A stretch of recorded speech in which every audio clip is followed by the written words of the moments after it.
Hello दोस्तों, मैं किफन स्वागत करता हूं आपका। आज हम पढ़ने वाले हैं 10 अगस्त 2021 के most important current affairs.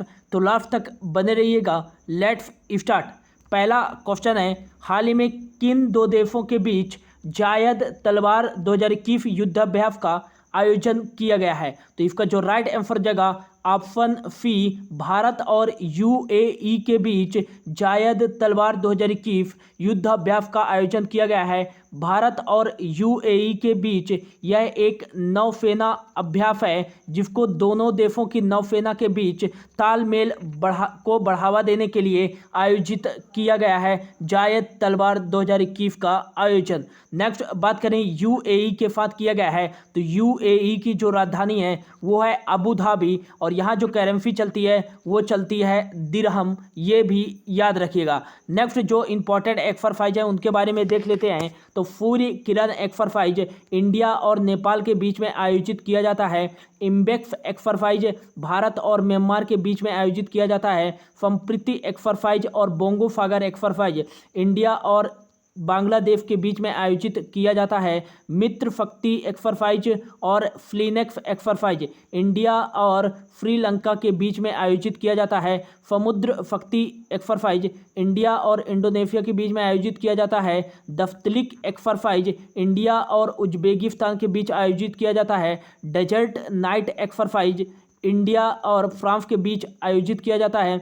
Ajay Warrior exercise India और यूके के बीच आयोजित किया जाता है। Tiger Triumph exercise, Cope India exercise और वज्र प्रहार एक्सरसाइज, ये तीनों एक्सरसाइज इंडिया और अमेरिका के बीच में आयोजित किया जाता है। अल नागा एक्सरसाइज, नफीम अल बहर एक्सरसाइज, ईस्टर्न ब्रिज एक्सरसाइज, ये तीनों एक्सरसाइज इंडिया और ओमान के बीच में आयोजित किया जाता है। धर्म गार्जियन एक्सरसाइज इंडिया और जापान के बीच में आयोजित किया जाता है। मालाबार एक्सरसाइज पहले 3 देशों के बीच होता था, लेकिन अब इसमें चौथा देश ऑस्ट्रेलिया भी शामिल हो गया है। तो मालाबार एक्सरसाइज 4 देशों के मध्य किया जाता है। पहला तो हो जाएगा इंडिया, दूसरा हो जाएगा जापान, तीसरा हो जाएगा यूएसए अमेरिका और चौथा जो हो जाएगा वो हो जाएगा ऑस्ट्रेलिया। फेन्यू मैत्री एक्सरसाइज इंडिया और जापान के बीच में। फिम्बैक्स एक्सरसाइज इंडिया और सिंगापुर के बीच आयोजित किया जाता है। फिट मैक्स एक्सरसाइज 3 देशों के बीच में इंडिया, सिंगापुर और थाईलैंड के बीच आयोजित किया जाता है। शक्ति और गरुड़ शक्ति एक्सरसाइज इंडिया और फ्रांस के बीच में आयोजित किया जाता है। इंद्रधनुष और इंदिरा नेवी एक्सरसाइज इंडिया और रफिया के बीच में आयोजित किया जाता है। मैत्री एक्सरसाइज इंडिया और थाईलैंड के बीच आयोजित किया जाता है। ई कोब्रिन एक्सरसाइज इंडिया और मालदीव के बीच आयोजित किया जाता है। एंड लास्ट है नोमैटिक एलिफेंट एक्सरसाइज इंडिया और मंगोलिया के बीच में आयोजित किया जाता है। अगला जो क्वेश्चन है, हाल ही में टोक्यो ओलंपिक 2020 में भारत की रैंक क्या है? तो इसका जो राइट आंसर जगह टोक्यो ओलंपिक 2020 में भारत की जो रैंक है वो है ऑप्शन बी 48 नंबर। जी हाँ दोस्तों, और जो फर्स्ट रैंक पे है वो है, आप देख सकते हैं इस चार्ट में, United states of America first rank पे है। 39 गोल्ड मेडल, 41 सिल्वर मेडल और 33 ब्रॉन्ज मेडल के साथ टॉप पे है। और सेकंड टॉप पे है People's Republic of China, 38 gold है इसके पास और 32 सिल्वर मेडल और ब्रॉन्ज मेडल जो हैं वो है 18। और टॉप 3 पे है जापान, जहां टोक्यो ओलंपिक हो रहा था 2020, 27 गोल्ड मेडल और 14 सिल्वर मेडल और ब्रॉन्ज मेडल 17 हैं। और अपना जो इंडिया है वो है 48 नंबर पर, 47 नंबर पर इसके ठीक ऊपर वेनेजुएला है और 49 नंबर पर इसके ठीक नीचे हांगकांग है, ये भी याद रखिएगा। नेक्स्ट बात करें कि इंडिया के पास 1 गोल्ड मेडल है एंड 2 सिल्वर मेडल हैं और 4 जो हैं वो ब्रॉन्ज मेडल हैं। बात कर लेते हैं कि जो एक स्वर्ण पदक है इंडिया के पास वो उसके विजेता कौन है? तो वो है नीरज चोपड़ा। जेवलियन थ्रो में 87.58 मीटर का स्कोर करके स्वर्ण पदक जीते थे टोक्यो ओलंपिक 2020 में। 2 सिल्वर मेडल जो जीते हैं वो उसमें से एक रवि कुमार दाहिया जो कि पहलवान हैं और दूसरे जो हैं मीराबाई चानू वेट लिफ्टिंग से संबंधित है। और जो 4 ब्रॉन्ज मेडल आए हैं इंडिया में, तो एक तो आया है जो मेंस टोक्यो ओलंपिक में गई थी हॉकी इंडिया की टीम, तो उसने जीता है पुरुष की मेंस हॉकी टीम इंडिया की ब्रॉन्ज मेडल पहला। और दूसरा जो ब्रॉन्ज मेडल बात करें तो पीवी सिंधु जी ने जीता है बैडमिंटन से संबंधित है। तीसरा ब्रॉन्ज मेडल जो जीता है लवलीना, याद रखिएगा लवलीना बोर्गोहेन, ये असम से हैं, बॉक्सर हैं। और फोर्थ नंबर का जो ब्रॉन्ज मेडल जीता है वो जीते हैं बजरंग पूनिया, ये भी याद रखिएगा। अगला एक क्वेश्चन पूछा जा सकता है कि टोक्यो ओलंपिक 2020 के नाम से हुआ है लेकिन 2021 में आयोजित किया गया है, तो इंडिया की तरफ से इसमें फ्लैग बेयरर मतलब ध्वज वाहक खिलाड़ी कौन थे ओपनिंग सेरेमनी में, तो इसमें से याद रखिएगा एमसी मैरी कॉम और एक थे कौन, वो थे हॉकी मेंस टीम जो थी इंडिया की मनप्रीत सिंह जी थे। ये भारत के ध्वजवाहक खिलाड़ी थे टोक्यो ओलंपिक 2020 में शुरुआती तौर पर। और टोक्यो ओलंपिक के समापन समारोह में भारत के जो ध्वजवाहक खिलाड़ी थे वो थे बजरंग पूनिया, जिन्होंने ब्रॉन्ज मेडल जीता है टोक्यो ओलंपिक 2020 में, ये इतना याद रखिएगा। अगला जो क्वेश्चन है, हाल ही में किस राज्य के मुख्यमंत्री द्वारा ई नगर मोबाइल एप्लीकेशन और पोर्टल लॉन्च किया गया है, तो इसका जो राइट आंसर जगह ऑप्शन ए गुजरात के मुख्यमंत्री विजय रूपानी जी के द्वारा ई नगर मोबाइल एप्लीकेशन और पोर्टल लॉन्च किया गया है। इसके तहत 52 सेवाएं हैं, इसमें शिकायत आप कर सकते हैं, शिकायत का निवारण भी कर सकते हैं, जल निकासी संबंधी समस्याओं का समाधान कर सकते हैं। ऐसी ही प्रमुख 52 सेवाओं को सम्मिलित किया गया है इस ई नगर मोबाइल एप्लीकेशन के में, और इसी प्रकार का पोर्टल लॉन्च किया है कौन, गुजरात राज्य सरकार ने। नेक्स्ट बात करें गुजरात के बारे में, तो गुजरात जो है वो है भारत का पश्चिमी राज्य। इंडिया के मैप में देखें तो इसकी लोकेशन कुछ इस प्रकार से है यहाँ पास, और इसकी जो उत्तरी सीमा लगती है वो राजस्थान के साथ, पूर्वी सीमा लगती है मध्य प्रदेश के साथ, और दक्षिणी सीमा लगती है दादरा एंड नागर हवेली के साथ, कुछ सीमा इसकी महाराष्ट्र के साथ भी लगती है, और पश्चिमी सीमा लगती है अरेबियन सी के साथ। एक क्वेश्चन पूछा जाता है कि भारत का सबसे लंबा समुद्री तटी वाला राज्य कौन सा है, तो ये गुजरात ही है, इतना याद रखिएगा। और नेक्स्ट बात करें इसका जो DLR नंबर है 33 26 11 है। यहाँ डिस्ट्रिक्ट 33 हैं, 26 लोकसभा की सीटें हैं और 11 राज्यसभा की सीटें हैं। 182 जो है यहाँ विधानसभा की सीटें हैं, ये भी याद रखिएगा। गुजरात के बारे में बात करें तो यहाँ के जो सीएम है वो विजय रूपानी है, गवर्नर कौन है तो आचार्य देवव्रत हैं, और यहाँ की राजधानी जो है वो है गांधीनगर। सबसे बड़ा जो शहर है वो है अहमदाबाद। गांधीनगर हमारे जो गृह मिनिस्टर और केंद्रीय सहकारिता मंत्री हैं अमित शाह जी की क्या है चुनाव क्षेत्र है, ये भी याद रखिएगा। गुजरात में ही है गिर वन national park, blackbuck national park, Vansda national park और मरीन नेशनल पार्क, ये सभी नेशनल पार्क कहाँ स्थित है तो गुजरात में ही स्थित है। गुजरात के करंट अफेयर्स के बारे में बात करें तो एक याद रखिएगा कि भारत का सबसे बड़ा समुद्री पार्क कहाँ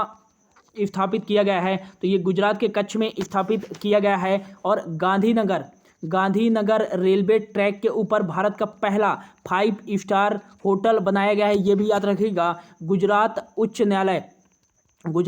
न्यायालय अपनी समस्त कार्यवाही लाइव स्ट्रीमिंग यूट्यूब पर करने वाला भारत का पहला उच्च न्यायालय बन गया है, ये भी याद रखिएगा। और नेक्स्ट याद रखिएगा आज़ादी अमृत महोत्सव कहाँ बनाया गया तो अहमदाबाद में बनाया गया है। अहमदाबाद में ही भारत का सबसे बड़ा मल्टी लॉजिस्टिक पार्क की स्थापना की जा रही है, कहाँ अहमदाबाद में। नेक्स्ट याद रखिए केवड़िया, गुजरात का एक केवड़िया शहर है, इसको भारत का पहला इलेक्ट्रिक शहर के रूप में विकसित किया जाएगा। गुजरात के सूरत में भारत का पहला श्रमिक सेल का क्या स्थापना की गई है, श्रमिक सेल का उद्घाटन या स्थापना की गई है, ये भी याद रखिएगा। अगला याद रखिएगा कि अमेजॉन ने अपना पहला डिजिटल केंद्र किस राज्य में खोला है तो ये गुजरात राज्य में ही खोला है, इतना याद रखिएगा गुजरात के करंट अफेयर्स के बारे में। बढ़ते हैं अगले क्वेश्चन पे। अगला जो क्वेश्चन है, हाल ही में किसके द्वारा स्वावलंबन चैलेंज फंड लॉन्च किया गया है तो स्वावलंबन चैलेंज फंड यह लॉन्च किया गया है फिडबी के द्वारा उद्यमियों को बढ़ावा देने के लिए स्वावलंबन चैलेंज फंड लॉन्च किया गया है। इसके तहत जो भी उद्यमी हैं वो पैसों की कमी के वजह से पिछड़ जाते हैं और उन्हीं को बढ़ावा देने के लिए यह स्वावलंबन चैलेंज फंड लॉन्च किया गया है फिडबी द्वारा। अब यह फिडबी के द्वारा लॉन्च किया गया है तो इसका जो फुल फॉर्म हो जाएगा वो हो जाएगा small industries development bank of India, इसका फुल फॉर्म हो जाएगा। और इसकी स्थापना की बात करें तो इसकी स्थापना 1990 में इसकी स्थापना की गई थी। इसका जो हेडक्वार्टर है वो कहाँ है, लखनऊ में स्थित है। और इसके जो अध्यक्ष हैं वो हैं फिब सुब्रमण्यम रमन जो हैं इसके अध्यक्ष हैं। एक होता है फेबी फिडबी और फेबी से कंफ्यूज नहीं होइएगा दोस्तों। फेबी का जो फुल फॉर्म होता है वो होता है securities exchange board of India. और नेक्स्ट बात करें कि इसके जो अध्यक्ष हैं वो हैं अजय त्यागी। इसका हेडक्वार्टर मुंबई महाराष्ट्र में है और इसकी स्थापना 1992 में की गई थी, ये भी याद रखिएगा। आईसीआईसीआई बैंक की बात करें तो सैल्यूट डॉक्टर पहल हाल ही में लॉन्च किया गया था आईसीआई बैंक के द्वारा राष्ट्रीय चिकित्सक दिवस के अवसर पर। और राष्ट्रीय चिकित्सक दिवस के अवसर पर ही एचडीएफसी बैंक द्वारा सलाम दिल से पहल लॉन्च किया गया था। अगला जो क्वेश्चन है, हाल ही में नाफकॉम का artificial intelligence game changer award 2021 किस राज्य की सूचना प्रौद्योगिकी और इलेक्ट्रॉनिक विभाग ने जीता है? तो इसका जो राइट आंसर हो जाएगा तेलंगाना का जो सूचना प्रौद्योगिकी और इलेक्ट्रॉनिक विभाग है उसने ही नाफकॉम का आर्टिफिशियल गेम चेंजर अवार्ड 2021 जीता है। अब यह आर्टिफिशियल इंटेलिजेंस क्या है? तो आर्टिफिशियल इंटेलिजेंस का प्रयोग भीड़ आकलन के लिए किया जाता है। और तेलंगाना का जो एयरपोर्ट है हैदराबाद में राजीव गांधी इंटरनेशनल एयरपोर्ट, इसमें इसका आकलन किया गया था और प्रयोग भी किया गया था आर्टिफिशियल इंटेलिजेंस का। अब यह तेलंगाना राज्य सरकार को प्राप्त हुआ है। तो तेलंगाना के बारे में बात करें तो इंडिया का एक सदर्न क्या है, स्टेट है तेलंगाना। यहाँ पास मिलेगा आपको तेलंगाना और इसकी उत्तरी सीमा महाराष्ट्र के साथ लगती है। इसकी पूर्वी सीमा छत्तीसगढ़ के साथ, दक्षिणी सीमा आंध्र प्रदेश के साथ और इसकी पश्चिमी सीमा कर्नाटक के साथ लगती है। अगला बात करें कि यहाँ के सीएम जो हैं के चंद्रशेखर राव हैं। गवर्नर जो हैं वो हैं तमिलिसाई सौंदरराजन। और यहाँ का जो राजधानी है वो है हैदराबाद। हैदराबाद को 2020 में tree city of the world घोषित किया गया था। और नेक्स्ट बात करें कि Kasu Brahmananda Reddy national park, Mahavir Vanasthali national park और मृगवानी नेशनल पार्क कहाँ स्थित है? तो तेलंगाना में ही स्थित है। भारत का सबसे बड़ा tiger reserve Nagarjuna Srisailam tiger reserve कहाँ स्थित है? तो तेलंगाना में ही स्थित है। राजीव गांधी इंटरनेशनल एयरपोर्ट कहाँ स्थित है? तेलंगाना में ही स्थित है। तेलंगाना के करंट अफेयर्स के बारे में देखें तो बोनालू उत्सव कहाँ बनाया गया है? तो बोनालू उत्सव हाल ही में तेलंगाना में बनाया गया है। और एक मोस्ट इंपॉर्टेंट याद रखिएगा कि तेलंगाना का पहला स्थल रामप्पा मंदिर को यूनेस्को की साइट में शामिल किया गया है। और ये भारत का 39वां स्थल यूनेस्को की साइट में शामिल होने वाला है। नेक्स्ट बात करें कि भारत का जो 40वां स्थल है यूनेस्को की साइट में शामिल वो है कौन सा? धौलावीरा, जो कि कहाँ स्थित है? गुजरात में स्थित है। इसको भी याद रखिएगा। और अगला बात करें कि बायो एशिया समिट 2021 का आयोजन कहाँ किया गया है? तो ये तेलंगाना में ही आयोजित किया गया। भारत का सबसे बड़ा फ्लोटिंग सोलर प्लांट जो है वो तेलंगाना में ही है फिलहाल में अभी। और नेक्स्ट बात करें कि भारत का पहला ट्रांसजेंडर कम्युनिटी डेस्क सेंटर कहाँ खोला गया है? तो ये तेलंगाना में ही खोला गया है। अगला जो क्वेश्चन है, हाल ही में कैबिनेट सचिव राजीव गौबा का कार्यकाल कितने साल के लिए विस्तार किया गया है? तो इसका जो राइट आंसर जाएगा कैबिनेट सचिव राजीव गौबा जी का कार्यकाल 1 साल के लिए विस्तार कर दिया गया है। ये 1982 बैच के झारखंड कैडर के क्या हैं? IAF हैं। नेक्स्ट बात करें कि वर्तमान में गृह सचिव कौन है? तो वर्तमान में गृह सचिव जो हैं TB स्वामीनाथन। कौन है? TB स्वामीनाथन वर्तमान में भारत के गृह सचिव हैं। और वर्तमान में भारत के रक्षा सचिव कौन है? तो वर्तमान में भारत के जो रक्षा सचिव हैं वो कौन है? अजय कुमार। और वित्त सचिव कौन है? तो अजय कुमार भल्ला, ये भी याद रखिएगा।